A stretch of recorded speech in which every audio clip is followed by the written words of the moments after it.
Cast is now starting. All attendees are in listen-only mode. Hello everybody and welcome to the webinar. My name is Bernie Jones. I'm the leader of the Smart Villages Initiative, and this series of webinars is organised jointly between ourselves and the Low Carbon Energy Development Network, LCEDN. Just before we start this webinar on the Minigrid game, we would like everybody to participate in two little polls so that our presenters know what sort of sectors our audience are coming from, are playing from today, and also in what bit of the world you are based, so that we know whether to say good morning, good day or good evening to you. So I will launch the first poll, which is where you are all based. And if you could just click on one of the options.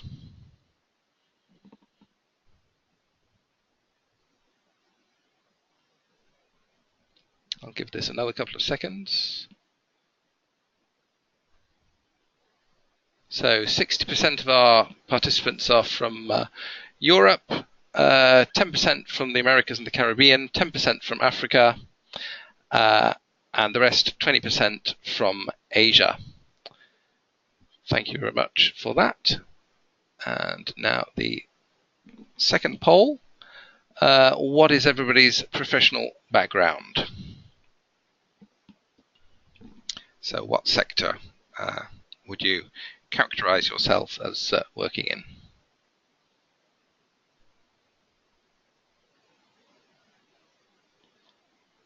Let this run for another 2 or 3 seconds.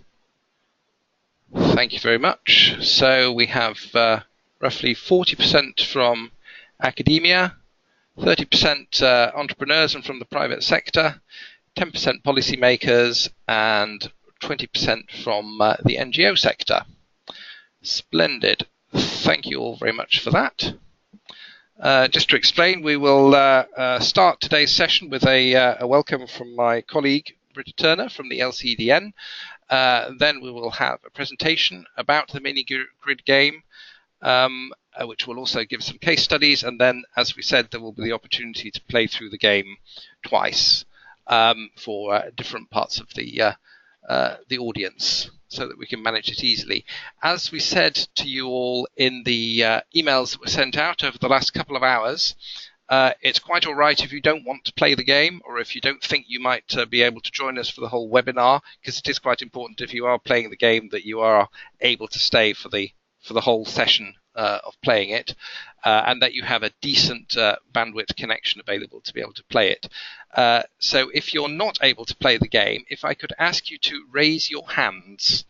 There's a button that will on the control panel that lets you raise your hands, just so that we can see roughly how many hands are raised, so we know how many players to program into the system. That will be helpful for our colleagues running the game. That's right, and just continue to raise your hands and leave those raised over the rest of the webinar, and then we'll be able to gauge it. Marvelous. Without any further ado, then I will hand over to my colleague, Dr. Britta Turner, to ask her to introduce the webinar. Over to you, Britta. Thank you very much, Bernie. My name is Britta. I'm a research associate with the Low Carbon Energy for Development Network, or LCEDN. For those of you who don't know us, so we're a UK-based network that's run out of Durham University, where I'm based, and Loughborough University. The LCEDN exists to bring together interdisciplinary researchers, practitioners, and policymakers who all work in the area of low carbon energy in a development context. So I say we're UK-based, but we work with many international partners and stakeholders as well. At the moment, we're funded by the UK Department for International Development as part of their Transforming Energy Access initiative. And it's under this program that we are able to collaborate with Smart Villages to run these webinars.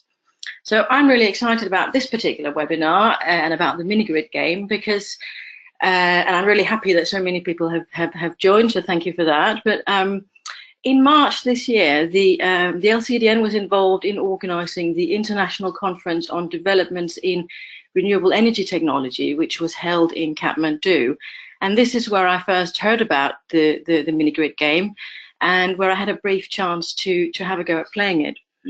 And the reason I'm quite excited about it is, well, there's several reasons. It provides a really nice opportunity to develop realistic expectations and make appropriate plans for what electricity in the form of a mini-grid will bring to a community.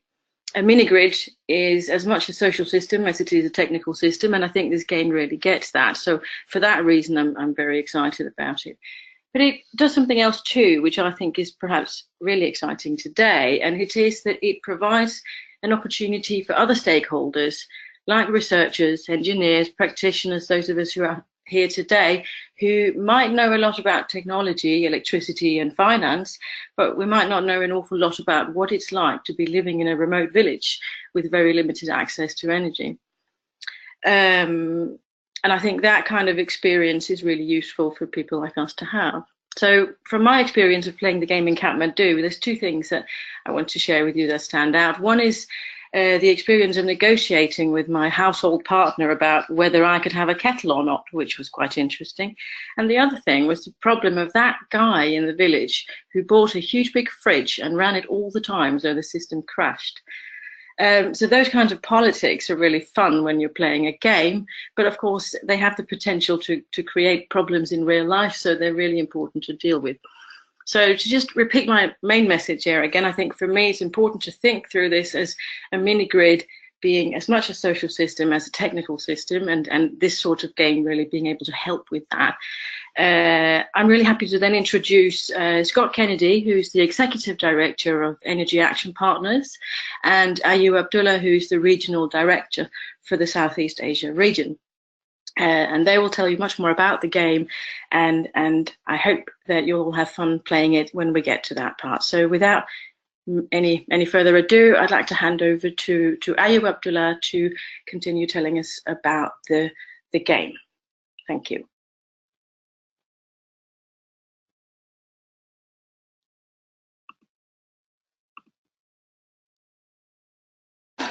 Thanks, Britta. Hi, everyone. My name is Ayub Abdullah, and as Britta so nicely introduced me, I'm the Regional Director for Southeast Asia for the nonprofit organization called Energy Action Partners. I'm very pleased to be here today, and I welcome all of you to this webinar on the Minigrid game. We've been working on this approach to community energy planning for a while, and we're very excited to be able to share this with everyone. So let me try and see if I can get this to play. So before I begin the presentation, I'd just like to introduce our organization briefly. Energy Action Partners is an international network of organizations that focuses on collaborative energy access programs, mainly in developing areas and communities. Our main activities include developing community renewable energy systems with a strong focus on community participation, engagement, and capacity building. And we work in Somaliland, located in the Horn of Africa, and across South and Southeast Asia. So for today's webinar, I'm going to start off with a presentation on the Minigrid game, and this should just take about 20 minutes, followed by a Q&A session, and then we'll get to the most exciting part of this webinar, which is the gameplay sessions, and that will be facilitated by my colleague Scott Kennedy, so I'll turn it over to him after the Q&A session. So for questions, please type your questions in the box on the right, and we'll do our best to make sure that all your questions are answered. So community participation. When we talk about energy access programs and projects, I think all of us here can agree that there are some widely recognized barriers and challenges to microgrid design and deployment, and they're usually addressed by focusing on specific challenges like access to finance and developing appropriate pricing systems and business models, and focusing on the right technology or availability of local technical skills required to install and maintain the systems. And these are all important, but they tend to ignore some very real challenges that arise during the operations and the management of the system. And these are normally not really caused by technical problems or access to finance, although these all help, but usually they're caused by or related to local management, the community's buy-in and their commitment to the system. And they tend to cause project failure or limit the social and economic benefits of a microgrid system when there are mismatched expectations.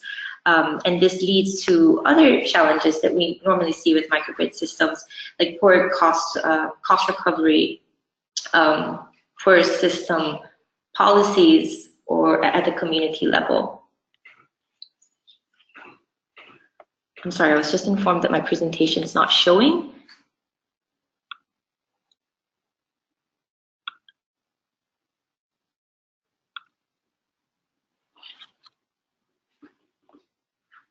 Okay.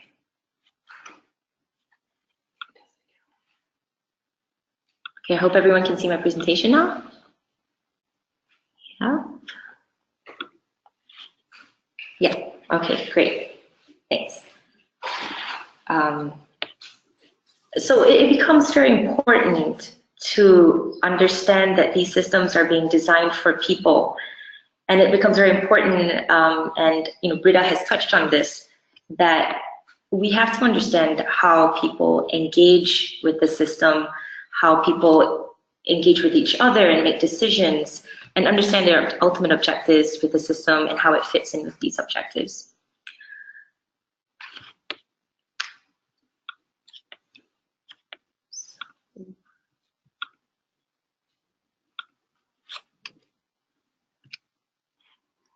Oh, it's still not turning.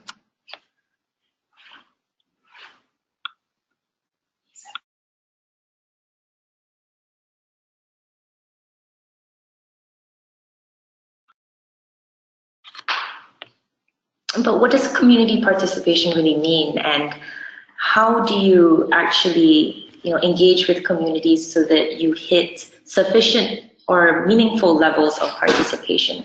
And there are different ways to do this, and of course there are also different levels of community participation. At the very least, of course, we require community participation in order to receive input and information from the community, and this helps to inform our system design.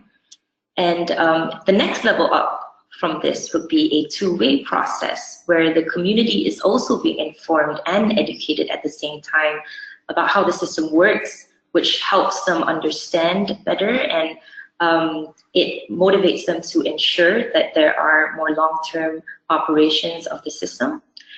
And of course, if we move up this ladder of community participation, the highest level would be where they're not only able to inform us of what they want, but they are also, they own the process and the system. And so now they're able to actually make very educated and informed decisions on their own system and are able to lead that process and organize themselves.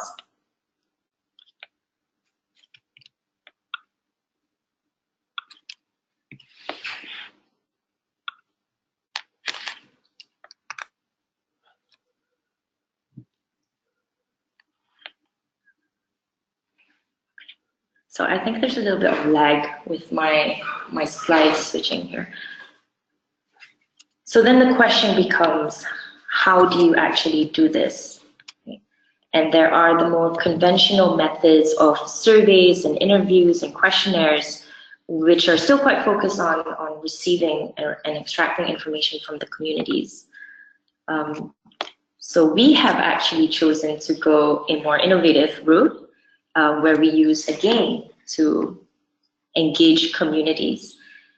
And the gaming approach allows community members to test and explore decisions within an environment that can be either playful or serious, depending on how they choose to participate. It's a fun way to engage and teach more complex and difficult concepts, all these concepts that come with mini-grid management and operations, and at the same time, you can involve as many people as you can, within the constraints of the game. And the game can be cooperative, where you can have people make collective decisions and converge on decisions that are important to the system and to everyone as well. So we call our game the Minigrid Game, no surprises there. And the game is a participatory tool and process that can be both educational and at the same time can be an actual concrete design and planning tool. It simulates the microgrids, so users are all networked together and can explore operations and the economics of a minigrid in dynamic in real time. And this would lead to the design requirements and parameters that we normally try and get with minigrid development, such as system size, tariffs, policies, and regulations. So there are two kinds of players in the Minigrid game. There is the system operator and there is the household player. The system operator also acts as the game facilitator, and the household players are community members who can purchase appliances and operate their appliances according to a game clock.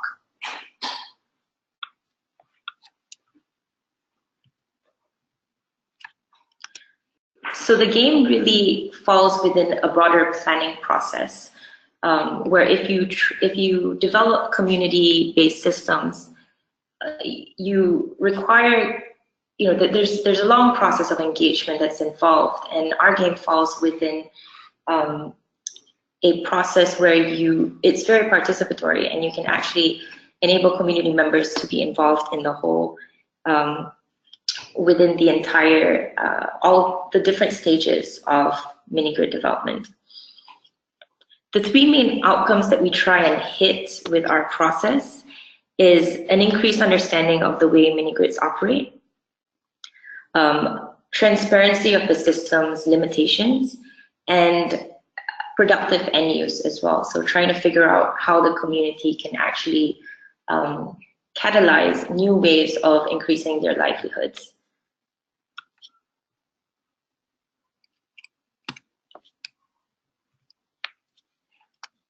So to give you a sense of the game in practice, we recently deployed the game in 3 communities in a mountainous part of Sabah in Malaysia, and this is in East Malaysia in Borneo. This was largely thanks to the support from Visions from the Wuppertal Institute.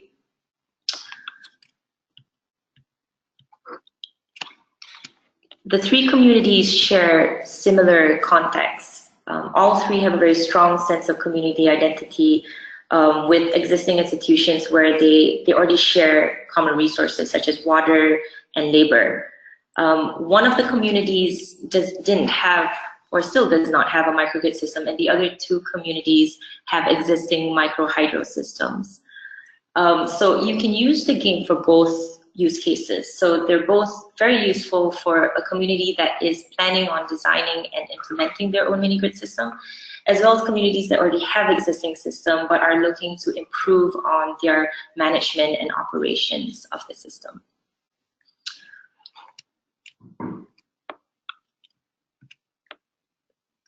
So the way we play this game is that each game session lasts about 2 to 3 hours. And before every session, we run a few mapping activities. We actually spend quite a few days actually with the community doing unstructured interviews and trying to understand the local context as well as any energy related issues and challenges that they may have. This helps us better facilitate the game process where we know what kind of challenges to focus on, and we're able to guide the discussions that come up during the game, focusing on the specific issues that we've learned about in our pre-mapping activities. The game is played in groups, and so we can have as many as up to about 50 people in one room, basically split up into groups where each group plays a household. We usually role play in the game, so they all take on a certain character or a certain household profile, and they play these profiles out within the game. We've had sessions where we've had 20 to 50 people directly engaging with the game, and then at the same time there are also other members of the community that are present to watch the game, and those become observers and indirect participants of the game as well. The game user interface is very graphical, so you can have community members who are both young and old interacting with the interface. Currently, the game user interface is in English, but we've played the game in communities that don't speak English and who just rely on the graphics of the game in order to play it.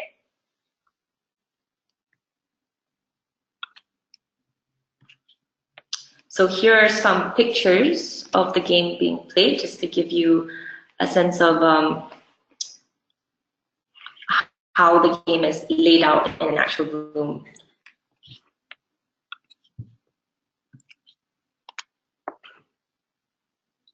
So as you can see, we've had participants of different ages. We've had community members as young as 10 years old who join the gameplay, and as old as 50 years old.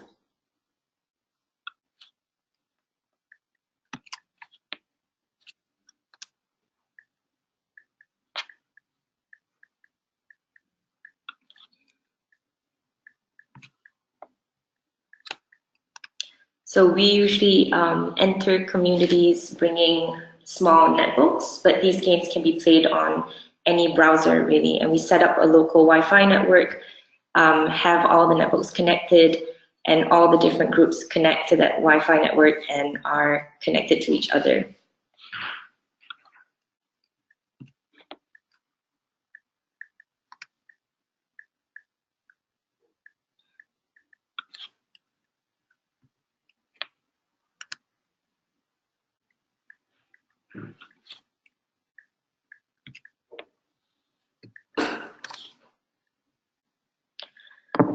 So the main outcomes of the community deployments that we ran last year in these 3 villages were that it was actually quite easy for the community members to understand the game.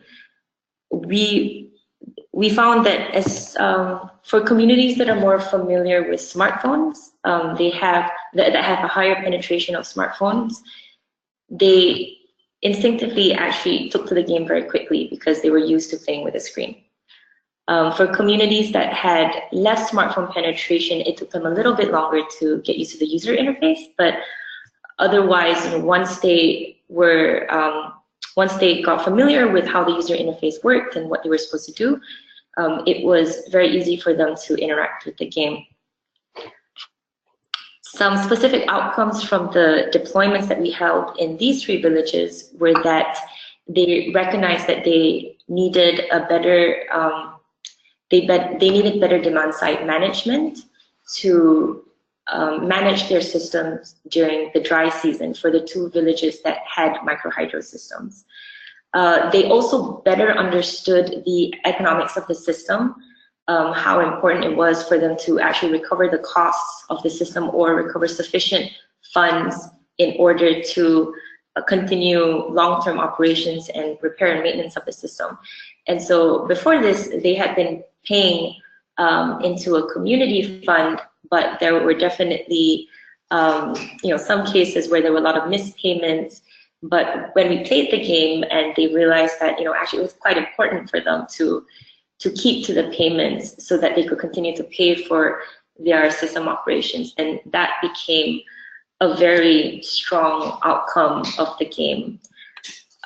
We had interviews with the participants after the game deployments, and most of them reported positive results and feedback where they are now more clear on how the different tariff systems work and different pricing systems such as prepaid versus energy-based versus power-based tariffs work.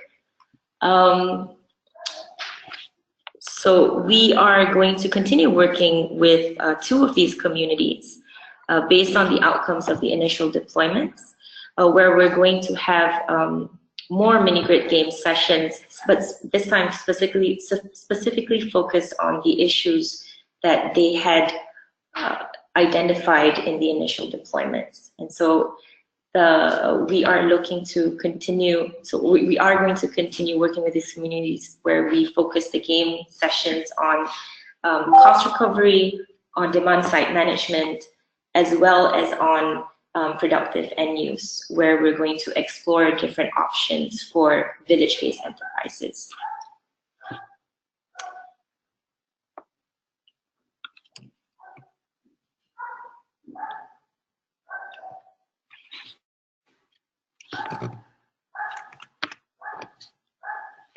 So that's the end of my presentation right now. I think we're gonna go to the Q&A session. So if anybody has any questions.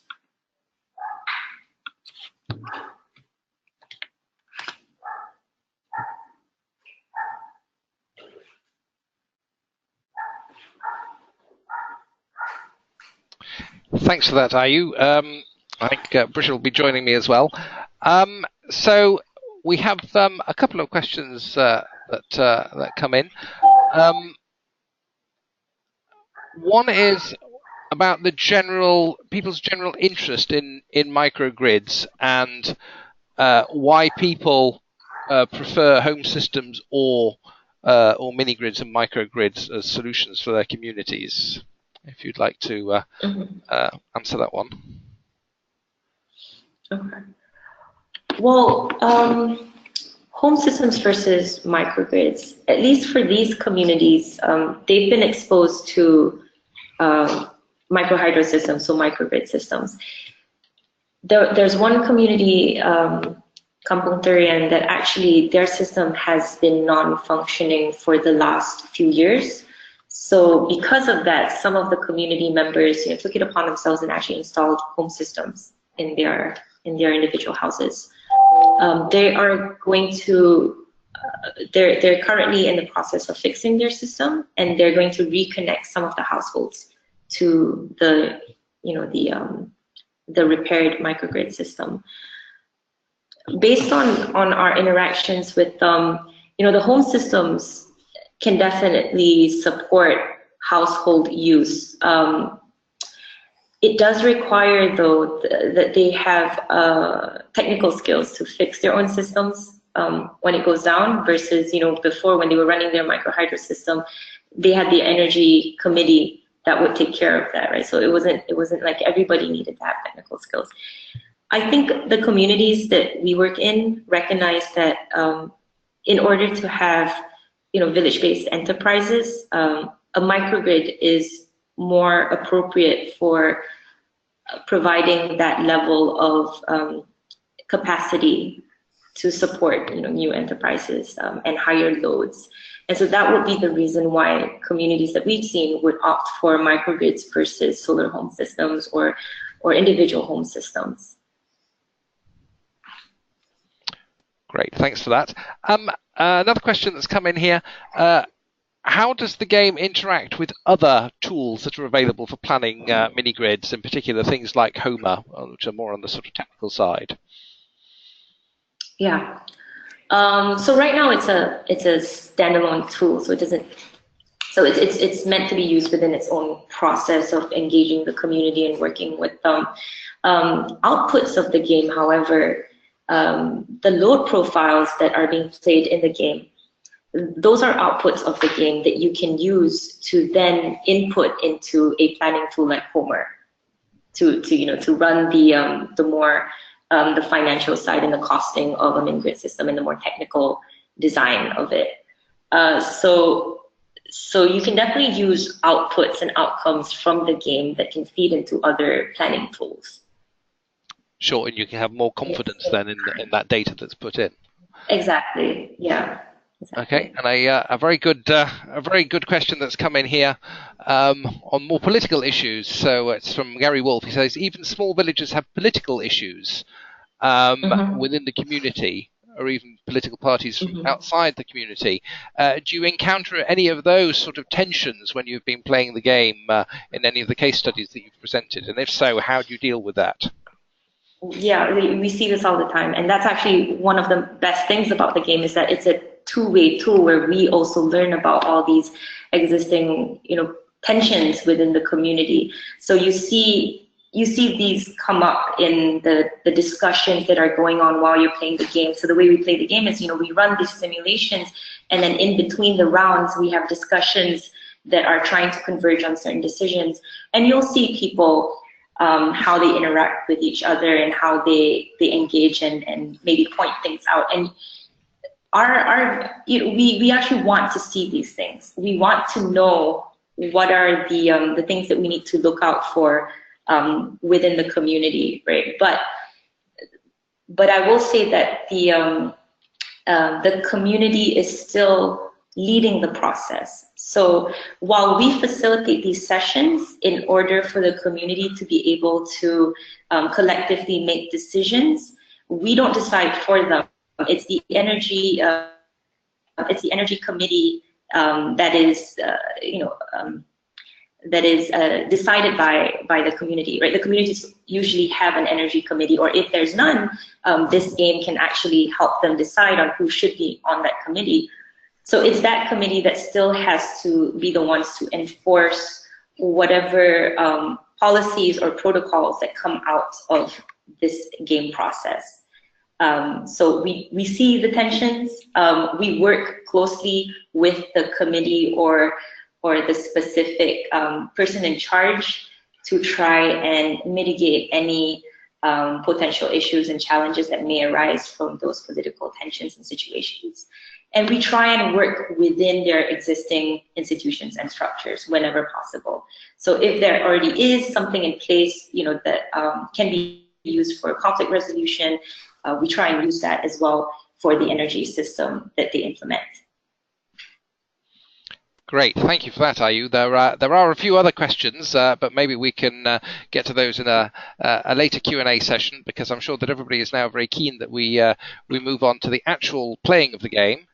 So without further ado, I will invite Scott Kennedy to take control of this webinar and actually lead us through playing the games themselves. Great. Good morning, good afternoon, good evening, everyone. It's really a pleasure to have a chance to show this with you. We're very excited. There is a web address. I think, is there one more slide in your presentation, Ayu, or not? I can show it up on my screen. Are you? I'll show it up on my screen. There was has some instructions. slide. There was? Okay. What I'll do is I'll show it on my screen here. For how to log in. So what we're going to do, we're going to try to get everyone to play simultaneously for their game on their computer. What you'll need to do, and I'll go through the steps, is you'll need to have a web browser open that you can use as your portal into the game. You will also need to keep your webinar screen open, and you'll essentially toggle back and forth between the two to see what I'm showing you and also to act as a player. This game is really intended for everyone sitting around a small room, so we're stretching our an attempt here to see if we can do it globally around the world. So this will be really the first one where we've had this many people from an international audience logging in.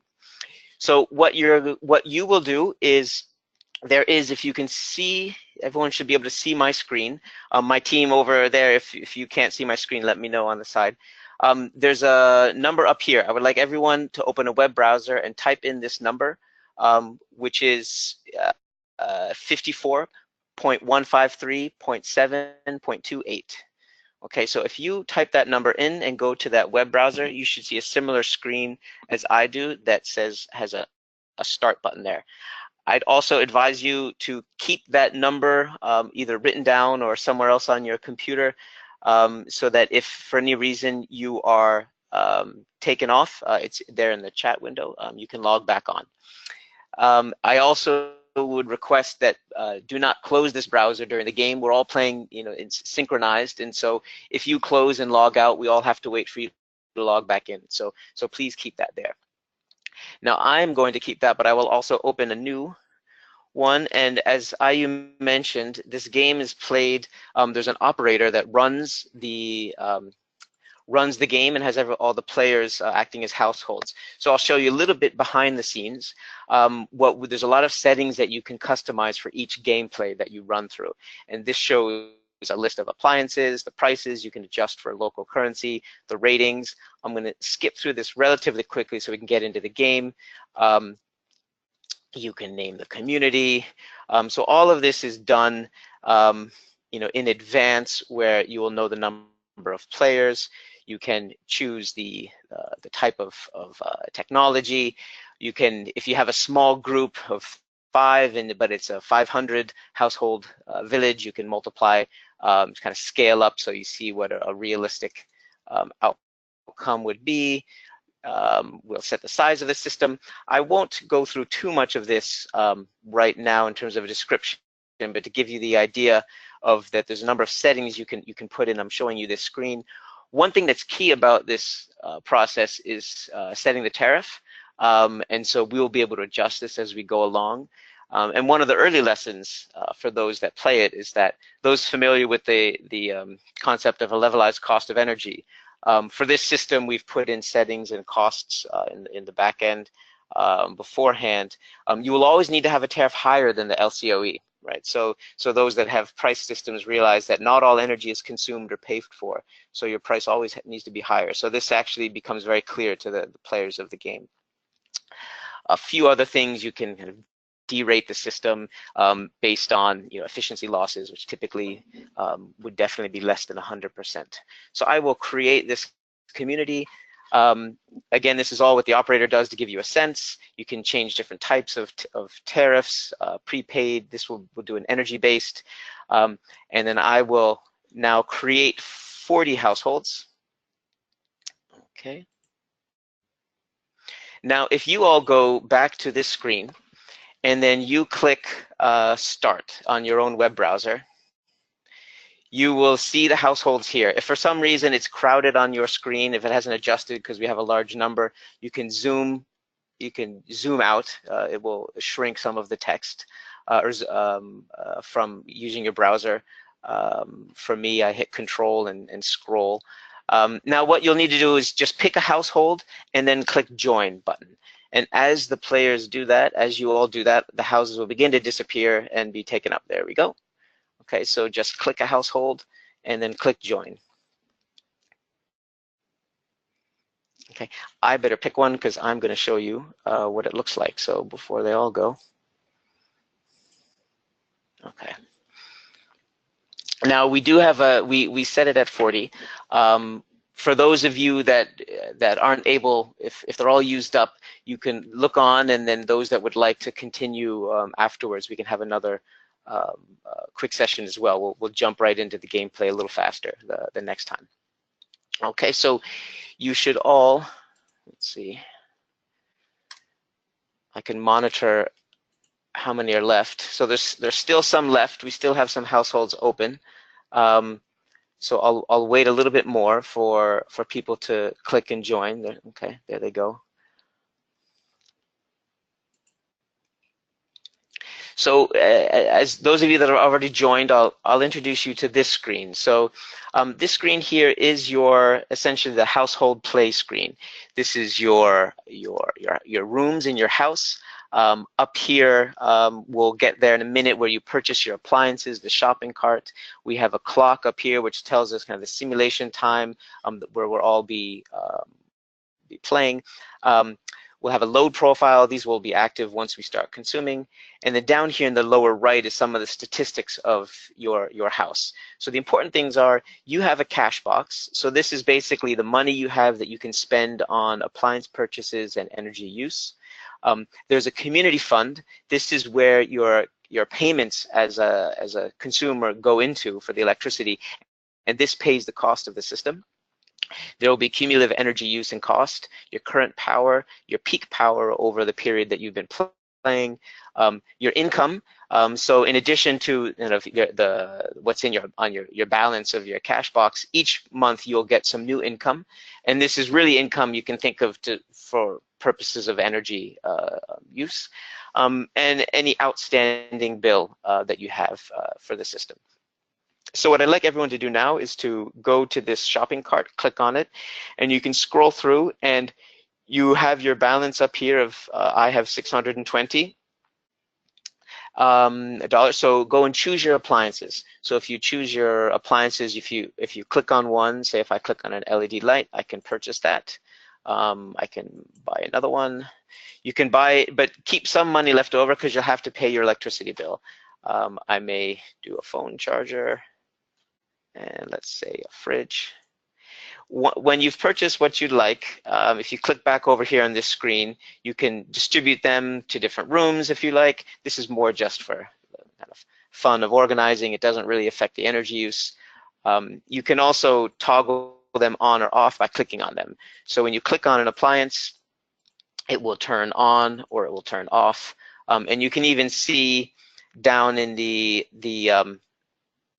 you can see down in the lower right here that when you click some on, you'll see your current power demand. So this is really just something of a testing screen, and we'll have the the total power consumption of all your appliances that are on here.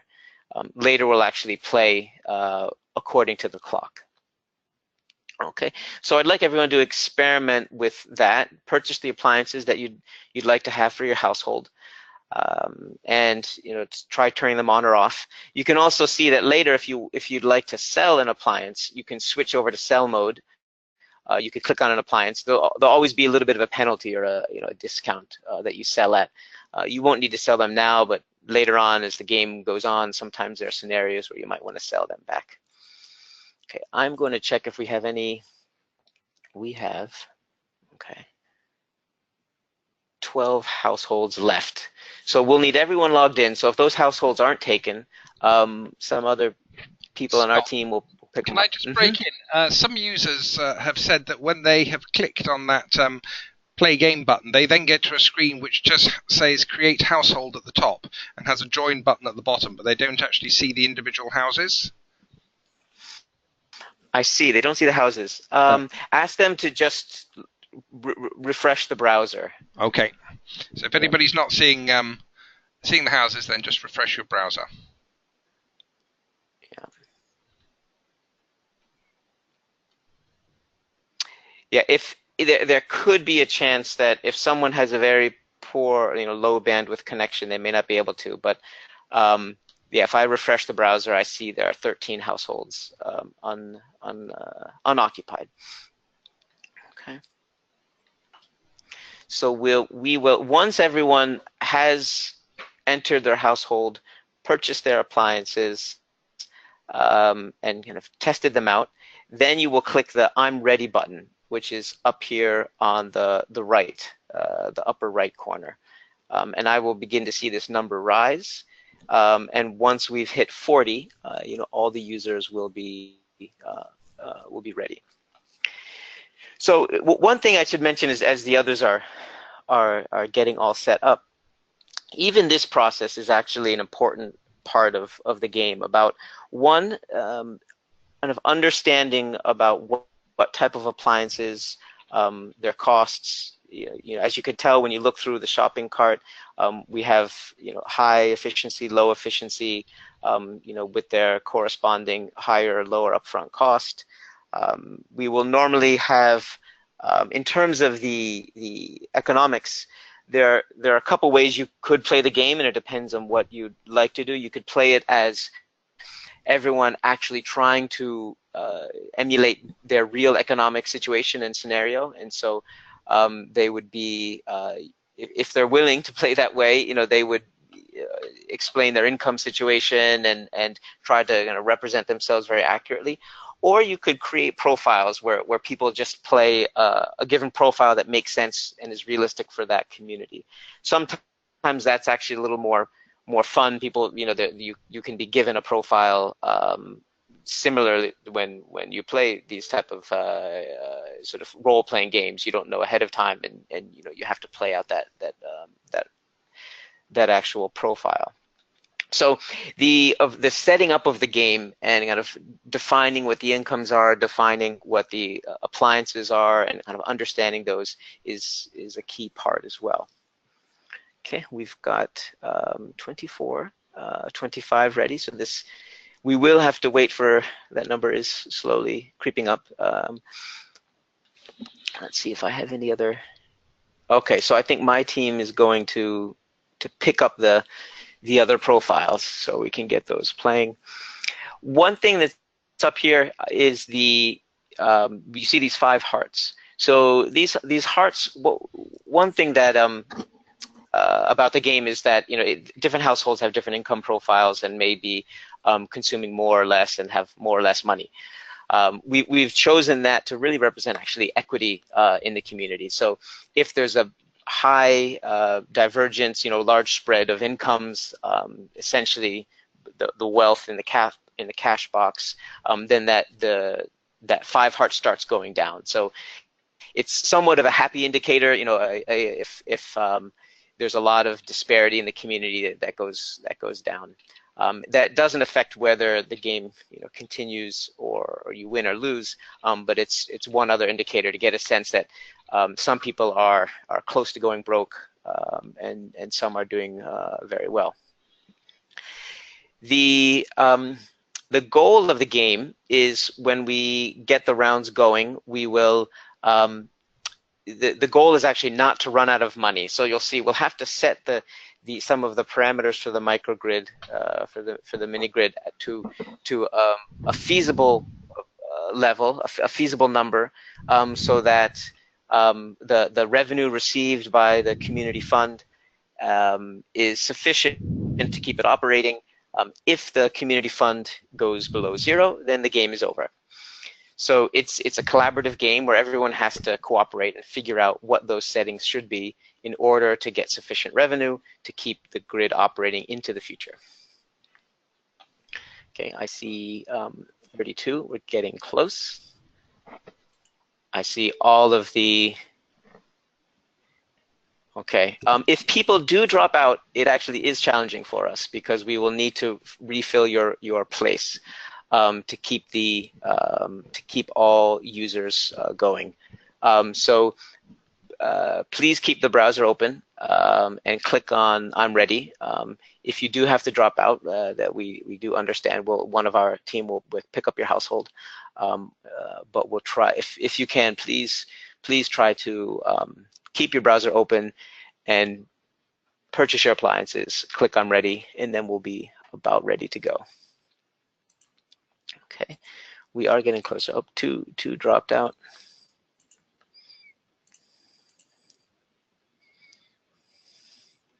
So as we're all patiently waiting to get up to 40, we're getting closer. If you do have questions on the interface or on the game, please feel free to send those in by chat. Okay, good. We've got some questions being answered.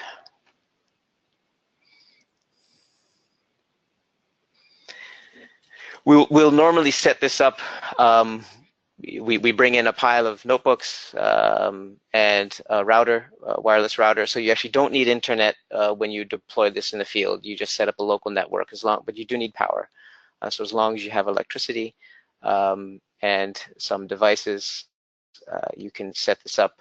We'll typically have a projector and show a screen that shows the operator's screen while everyone is looking at their own screen on a notebook.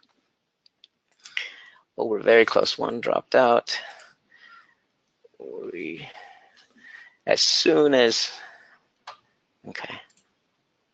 I always forget to say I'm ready on myself when I'm doing this. We have 2 more.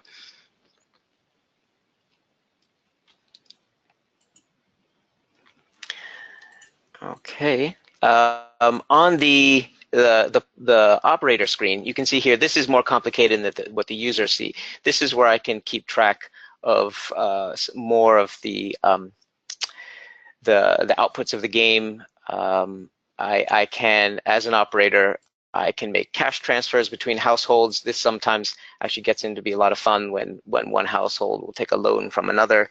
I can increase or decrease the community fund, and I can. There's a lot of flexibility once we start the consumption.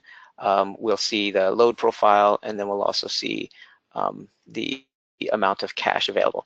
So we have 2 more. Make sure everyone, including people on my team, have clicked I'm ready on their profiles, and then we can get the simulation part going.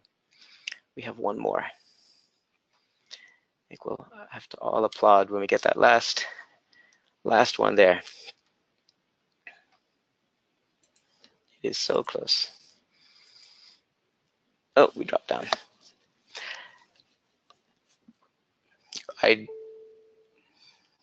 Yeah, so remember not to refresh or close your browser.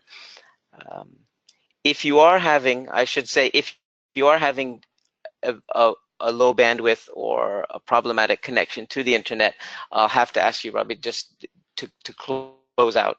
That will make it difficult, because when your browser or your connection disrupts, it resets your player, and we have to then wait for you to connect back. There's 1 more household here, so someone on my team can pick that up. We have, oops, we are getting close again.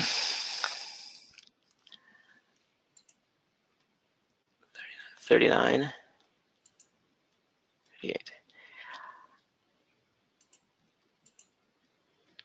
Well, this is, we do need everyone ready.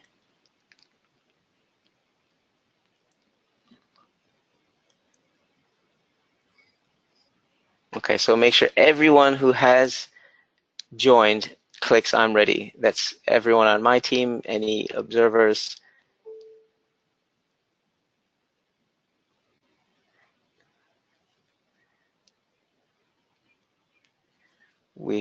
I'm missing 1 person to click I'm ready.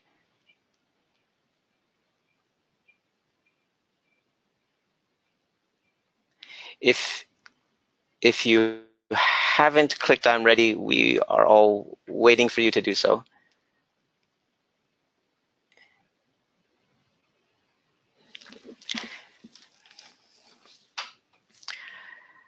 There we go.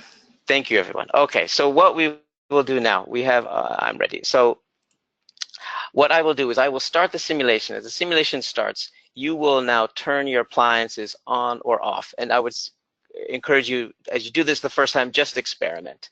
So I click go.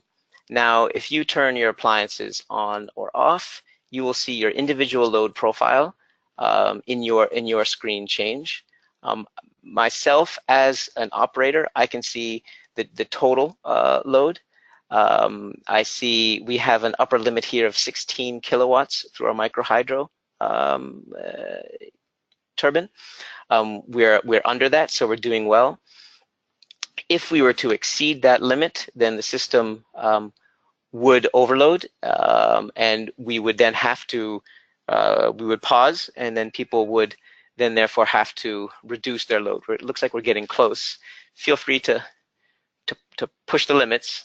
I can set the simulation time here. I can also increase it a little bit. So what we do is we play through 3 days worth. Now the clock you'll see in your upper right, we can adjust the speed that goes. We also play this with a little bit of advanced preparation, telling people to think about how their day is broken up. So there's a morning period, maybe they go out to the fields, they come back for lunch. So we're going to have that in their mind, and then we'll go through these chunks of the day, and then people play out their behavior. Oh, so we saw a system overload. So what we'll need to do is people will need to shut down or turn off some of their appliances. So we got a sense of, you know, what did that. So we got back to okay. I'm going to start again, and then the clock will run again. I can increase the time. So this is really the when we would play this, we would first just kind of experiment with what it's like turning things on or off. As we went through a few rounds, then we would try to get a bit more accurate. on what people's consumption would be. I will now, for the purpose of this demonstration, I'm going to speed time up very fast so that we can actually get through the 3 days relatively quickly and get to the next part. Okay, so you'll see your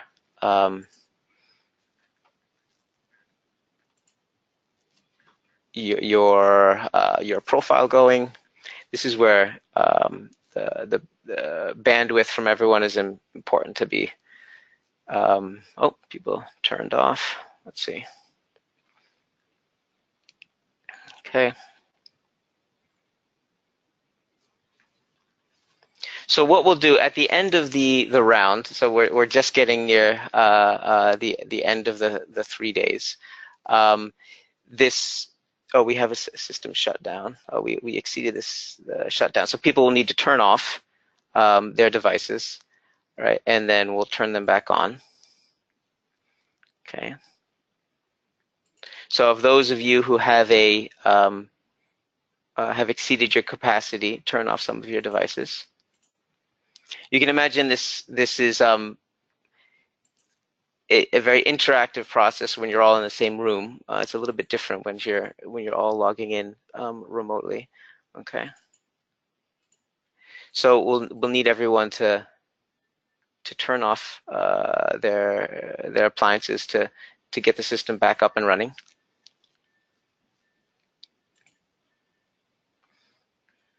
Okay. System shut down.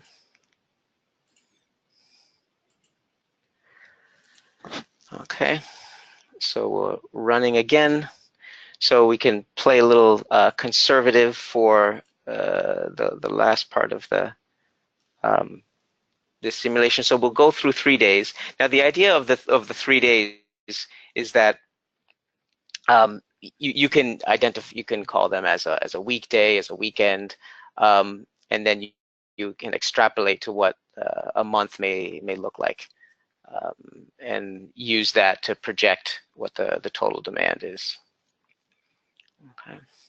It's because we're dependent upon everyone's bandwidth who's logging in.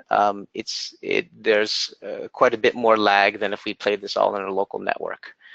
So that's the way the game works, is that as you go through each step in the simulation, input from all the players is registered by the operator, and then that then records that and then moves on to the next time step.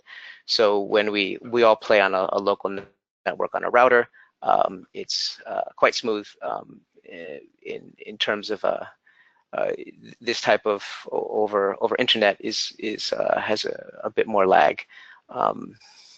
We may look at developing really an internet version for that purpose in the future, but right now it's focused on deployment over a local network.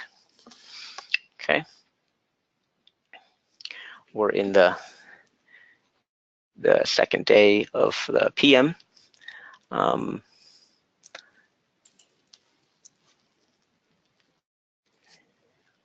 So you'll see that when we're just about finished with the simulation part, and then we'll be given options for needing to pay our bills. Okay. You can see down here in the lower right about some of your indicators of how much energy you've used, the cost based on the tariff I set. I haven't been turning my appliances on or off much. Your cash box, what remains after your appliance purchases, the current power, the max you've used over the period, and the current outstanding bill.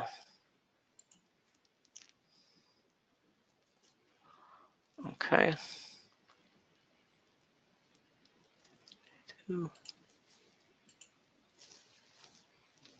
Good.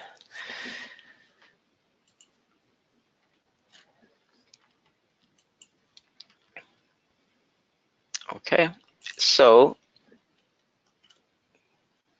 right now what we are waiting for, I think, the connection with all the households to finish off their inputs based on their loads. So if the internet connection of some of the players has stalled, that would cause a lag here. So that may be an issue.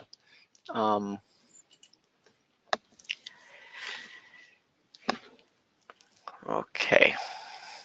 So what I'll do is I'll talk through. Again, this is we're waiting for all of the inputs from all the users. What happens next in the game is bills are sent out to each of the households. Those bills that you can either choose to pay them, or you can choose whatever amount you want to pay. Those are collected by the system operator. The operator then has the requirement or obligation to pay back the running cost of the system. So the running cost of the system is not necessarily what the total bills have been. Right? The bills are set by the tariff. The running cost is determined by whatever the requirement to pay off the capital of the system is. And what we will find in often cases is that the amount that we've collected is insufficient to be able to pay back the running cost of the system. Then we have a few choices. So once we've collected the amount of money and we see that we don't have a sufficient amount of revenue, we have a choice of changing the system size. We have a choice of changing the tariff. And we have a choice of consuming differently over the next round. So over the next round, people could realize that actually they need to consume more electricity because it was the system was big enough, and they would need to do that to get sufficient revenue collected. Or if they choose the different size of the system, then they would consume less. So a real key outcome of this is recognizing the interdependence of these three things: the size of the system, the tariff that's charged, as well as people's energy consuming behavior. So it looks like here, to keep everyone informed, the bandwidth connections of some of the players is insufficient to be able to collect information from everyone. We seem to be stuck here at the end of day 2. So I do apologize for this. This has been our, as I said, our first kind of global deployment of this to be able to see how it, with people playing over internet, it really has been designed for a local network. But I'm hoping this gives you a sense of what the interface looks like and how people play. So as I said, after you pay those bills, the next step is for the events to be drawn for each of the households. So these events relate to changes in income. So you may have a remittance paid back, or you may have a household emergency, and this requires you to make payments and lose some income. You also have community events. So this typically is around the system itself. There may have been storm damage and money needs to be paid to get it repaired.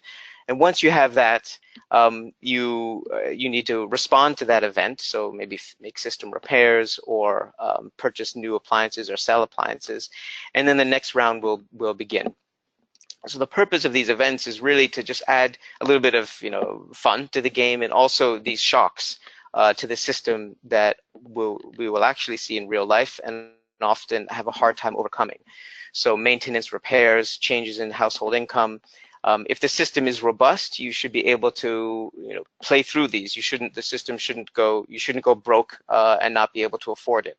So that's all comes back to what the size of the system is, how much you've priced it, to make sure that sufficient revenue is coming in to continue to afford the system into the future.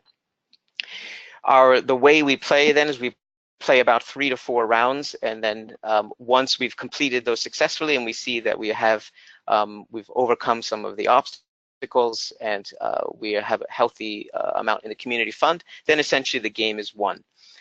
We also can start doing a little bit more complicated or sophisticated scenarios where you may have the demand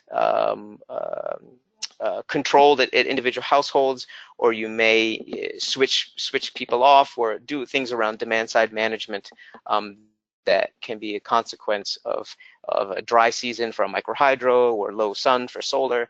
And so these, you can play the game with a very specific intent on trying to explore options for demand side management as well.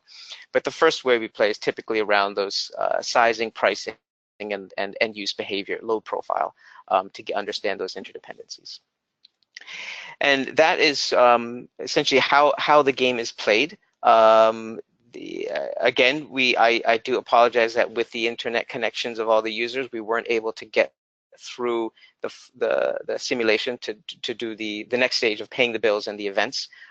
So we are actually in a point now where we're happy to connect with people afterwards who'd like a smaller demonstration or to have some more discussion of how the full gameplay goes. But that is essentially how it works. And so what I'll do now, since it's still waiting for the last communication with those last users, I think we'll just end it there for the demonstration, and open for if people have any questions regarding how the game works, how we use it, what the outcomes are, or anything along those lines.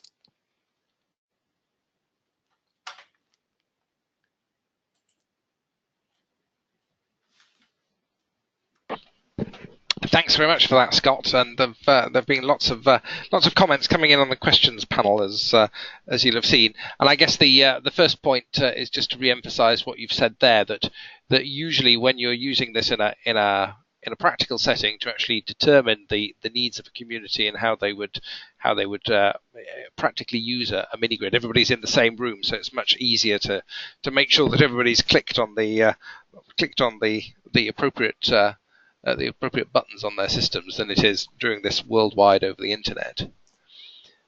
That's right. If someone went for coffee, it would have caused a problem. So I apologize for that. When they're all in the same room, we can keep people glued to their seats. But if you're listening now, I appreciate that you didn't go for coffee. Thank you. Thank you. Bernie, could I just jump in with a question? I've just been looking at a couple of the questions have asked about the experiences of doing this in a real community, and I wonder if you might be able to say a couple of words about this. I remember from when I played it myself in Kathmandu, we were sitting together, a few of us, and we had a lot of fun, if you like, sort of talking about how much the neighbour was using and what rules should we have about people who spend all their money and then they can't pay, and so questions like that might come up in a real community setting. Hi, yeah, so when we played with communities, I mean, it really depends on the community that we're playing with, of course. And communities are generally at different levels of energy development, and then they have their very own, different cultural contexts and social makeups, and as mentioned earlier, different political tensions within the community. So some interesting things, I guess, coming out of deploying the game in communities is that you, like I said earlier, if I had to point out one thing again, is that it really becomes a two-way exchange tool, where we actually learn a lot about the community just by observing and watching them interact with each other, discuss how they make decisions. We also get a sense of their value system. So how they, what they consider as fair, how different explanations of why they should have a prepaid system versus an energy-based tariff, why they need to have a flat rate versus something where everybody pays, based on how much you use. So that's something that we didn't really, we had a sense that, the game would unearth all of these things. But when we saw it in action, then we realized that there were actually a lot of different levels to the game that we're only now beginning to discover. And so we're definitely going to have more community deployments and work on the process in order to better guide and facilitate communities to converge on decisions that mean something to them. I'm not sure if that really answers the question, Britta. If you had any kind of curious about specific things, did this happen, did that happen, please feel free to bring them up. Yeah. Thank you, Ayu. I'm just keeping an eye on some of the questions coming in here. There's a few that are around household. So does every household need to have a computer? Can more people be in a household? And also, let me just check this one. Can you play it with just 2 or 3 households to get a quick picture of what that might look like? So, sorry, Scott, go ahead. Oh, I was just going to answer that one. So, yeah, the appliances that you choose are all up to you. That there can be a discussion ahead of time if people want to talk about what people are allowed to have or not allowed to have. That's all about the kind of preparatory process of kind of understanding what appliances people will use. In terms of using the game, if the question was about does a user need to have a computer, that's correct. Right now, the way we deploy the game is to bring in notebooks with us, as well as a router and 1 laptop for the system operator to deploy it. Yeah, so that's the case for what's required for use. But then obviously when you have the Minigrid, you wouldn't need that. No, this is, yeah, you wouldn't need that. So although some of the communities where we've played this, they actually would like to be able to continue to use it themselves once they've gotten familiar with it. And so if they had access to it, then they would need to have that there. But that would actually be a great outcome for us, that if they're very clear on how it works, that they can then continue to use it into the future. To explore, let's say they wanted to do a tariff increase from whatever it may be, 35 to 40 cents, or who knows, then they could actually play through that scenario with the group on their own, and that would be really a fantastic outcome. I see here, Scott, that we can continue to answer more of the questions, but just real quick, someone suggested that if we could we could play another round with a smaller number of households just to see the whole process, just go through the whole game. Sure, we can do what I'll do. I mean, we can keep asking questions. I'll set up a smaller group. Those that would like to log on, we'll do that first come, first serve again, and see if we can. I'll just do it quick with maybe say 10 to 15 or so. Okay, I'll set that up. Maybe meanwhile, I could ask you, there's just a couple of questions about whether the game is available via any online platforms at the moment, and also there's a question about maximum cap on household consumption. And I think I remember from playing this myself that I think this might be a thing that has not quite worked online, that this thing that you can make this system crash if one person uses too much. And I wonder if you could say a few words about how you play that out when you do it in the community setting. Yeah, so right now we haven't capped the individual households, and we do that so that we want them to, at first just explore and use as much as possible and see what the system can do. But what we have done is we have a number parameter that you can enter. I think Scott's on your screen right now, it shows a maximum load. This is the individual household load. If anybody caught that as Scott was creating the game. So what that does is on the individual households graphs, their load profiles, there's a line that basically, you can keep your eye on to make sure that you don't go over that line. It doesn't do anything if you go over that line, but it's just for the individual households to just keep, to just check themselves and make sure that they're not going over a specific limit. But it doesn't doesn't do anything in the game right now, and that's just because we want users to just try out as much as possible and see what happens. So there was another question. Yeah, there's another question about exporting the load profiles. So the load profiles, it's an output file of the game is all the individual households' load profiles, and right now they're in just data files, and you can load that onto a spreadsheet, and then you can use it in other programs.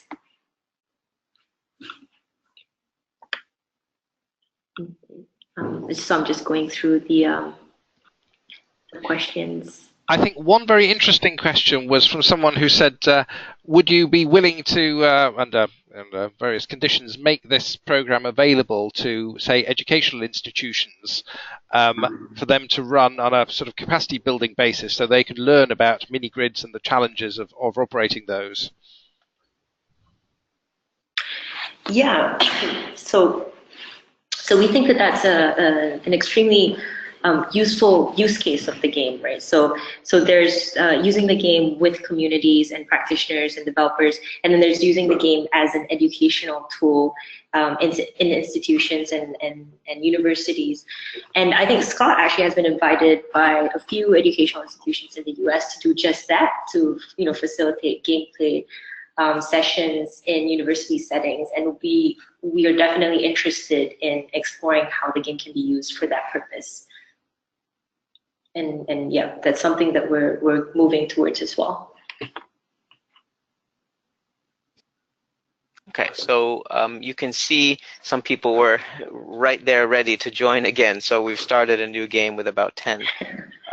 And so we've got an 8 kilowatt system with a small number of households, so we can see what happens here. We'll jump through all that. Okay, but yeah, please go, I mean, we can keep asking as this goes in the background. The question can keep being asked.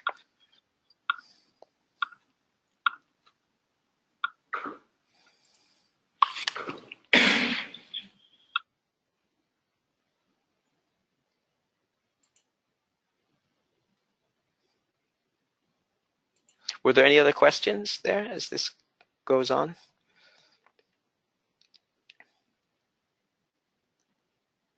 I think there's one very interesting one that's just come in here, which says that given what this game can tell you about peak usage and point usage from all households, is there some argument for saying that this game system could actually be adapted into a mini-grid management system that could see when usage was going to peak and could sort of reduce people's pull off the system?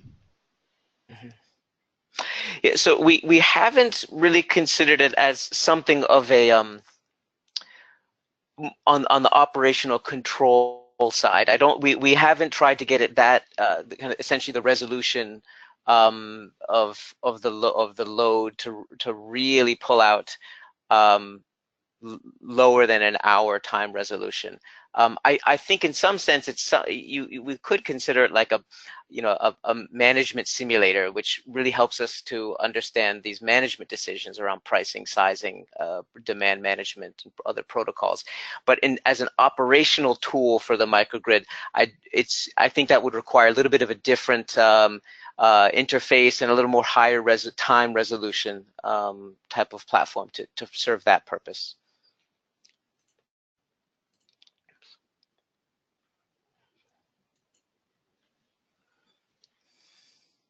And then a very practical question, which says, if somebody wants to use this game for capacity building in a village to be electrified in Africa, or to help design their own microgrid, what do they have to do? Who do they contact? Well, they're more than welcome to contact. I think our contact information is provided here. I mean, IU or myself. Right now, we have a couple ways that we'd like to engage with people. So we would love to, if there is a project, we could engage either directly, work with you kind of in essentially with the communities themselves to help with that community facilitation and design process. We would like to eventually move towards a way that we can disseminate this and scale this to a broader group. And so that would involve potentially some training of facilitators to be able to use the tool. And then as we, as further versions come out, there'll be more, less need for us to be involved in the training. There'll be a little bit more easy to deploy. At this point, there's kind of some know-how and also the deployment process where we're closely involved. But we're definitely looking for partners who have projects either, and there's two types of projects really. There are communities that have an existing grid where they may need some improvements. They need to maybe think through some of the pricing, or maybe they want to expand the system. And then there's those that have no system at all, and you're at an early stage of design and planning. So either of those, we'd be very happy to engage with someone to talk about how to get involved.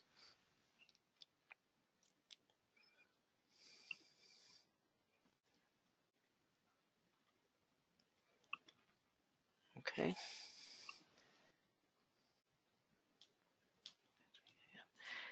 How are any other questions? We're just finishing up this last half of the day.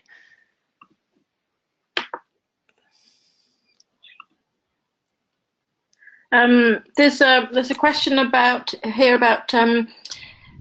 configuration for solar and microhydro technology. So the question goes, is the game only configured for solar and microhydro technologies, and are there any plans to add micro wind to the game? Right now we have just the solar and the microhydro. What we do to specify those are basically some of the economic costs and then a generation profile.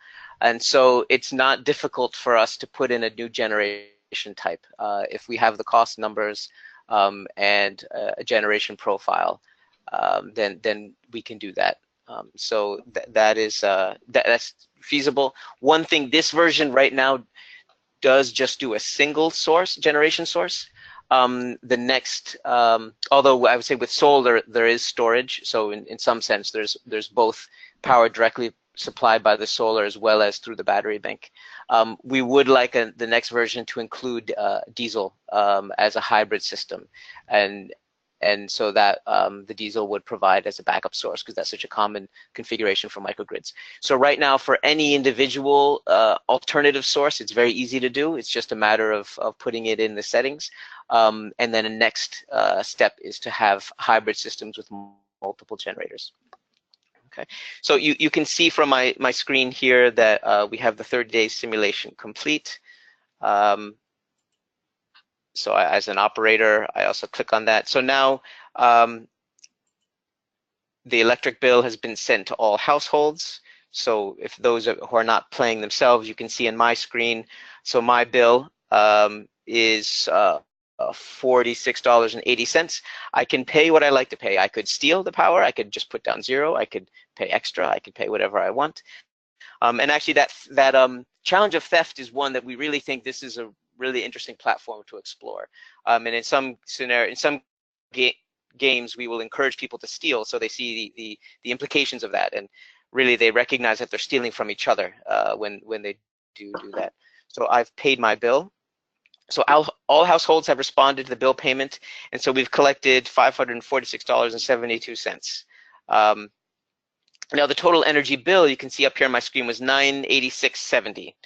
Right, so we are not on track to be able to pay back the cost of this system. And looking at the load profile here, you can probably see why. We had it's a 10 kilowatt, but once it's derated, it's at around 8 kilowatt peak produced. So big headroom here, a lot of gap where we weren't collecting. We were producing, but not collecting on that. So I myself, as the operator, I do have a buffer. So I paid in my fund, so I will pay the system cost for this time. The next thing, as you can see, this is again as the operator screen. We can discuss about revising the settings. So we could discuss about reducing the system size, changing the tariff, and so up here as an operator, I could do that. I could drop this down to 6 if we wanted to, and adjust all of those settings, anything for the individual households. So it's hard to discuss over in this current way, so I'll just make the executive decision to drop it down to 6 kilowatts. So we've discussed, we've done the revisions. Now what you'll do is different event cards have been drawn. So as a household, so I get one, relatives in town, and they're afraid of the dark. So that may mean I need to buy a new light bulb if I didn't have enough. It looks like I had one for every room, so I think I'm in the clear. Everyone else will have gotten a different message. These are very easily set to whatever is locally, interesting or funny or relevant. So you can say that there's a festival coming up that people are familiar with or anything. Those are very easily customizable. And as I said before, the events really just change your energy consumption or influence that, or your income. I received an income disbursement, so my cash box jumped up a little bit. So everyone else would have received the same. And so now everyone has been asked to buy or sell appliances if required. Maybe I'll get an extra light bulb because my relatives are scared of the dark for the very bright room. Okay. Everyone else can also sell. So if you need to sell, you click on the sell mode. If I'm running low on money, I could sell my TV, and it's less than I had purchased it for. So I sold it. Now I got a little more money, but no TV. Okay. Then there's the community events that I talked about. So here there was a landslide that damaged the road leading to the village. So repairs will cost $500. So that's taken out of the community fund, drops it down. And then the next thing is we would start another round.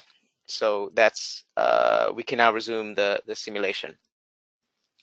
Now you up here, if this cash box, now I played it, I gave a big buffer. This is essentially the easier you want the game to be, the more you put in the cash box in the beginning.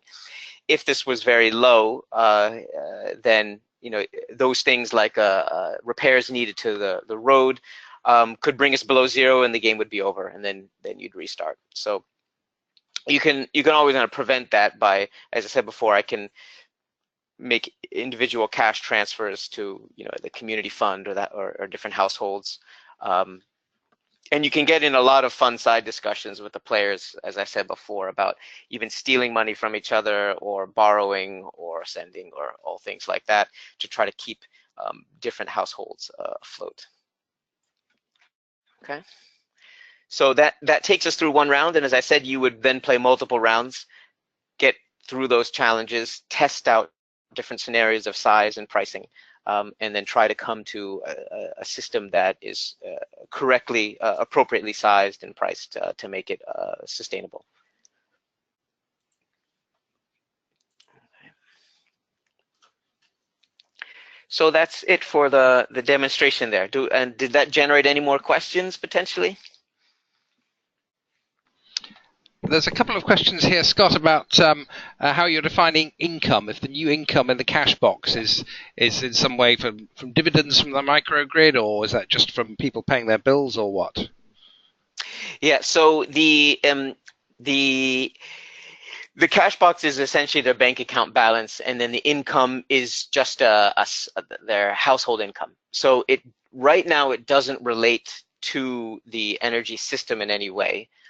Although, as we would like to experiment with productive use, you could link the income to a purchase of a productive use appliance. That is not in here right now, but that's an area we'd like to explore for a next version. But as of now, the income is essentially your monthly income. And since this is all within the context of electricity purchases and appliance purchases, it's essentially considered as that income that is a disposable income available for energy related or electricity related expenditures. I think there's a few questions around people who are interested in either playing the game locally where they are, or whether it's available to purchase. And I think for those sorts of games, or questions, I think I'd say get in touch with Scott and IU, and I think Bernie, I'm pretty sure we'll have the details for how to contact them at the end. Is that right? That's right. After the webinar has finished, we'll put a recording of the whole webinar and IU's presentation, which will have her and Scott's contact details on it, on our website, e4sv.org, so people will be able to get it from there. But if not, then you can always just email the email address that you received the invitation and the links from, which comes back to me and my colleagues, and we will send you the contact details as well. Great.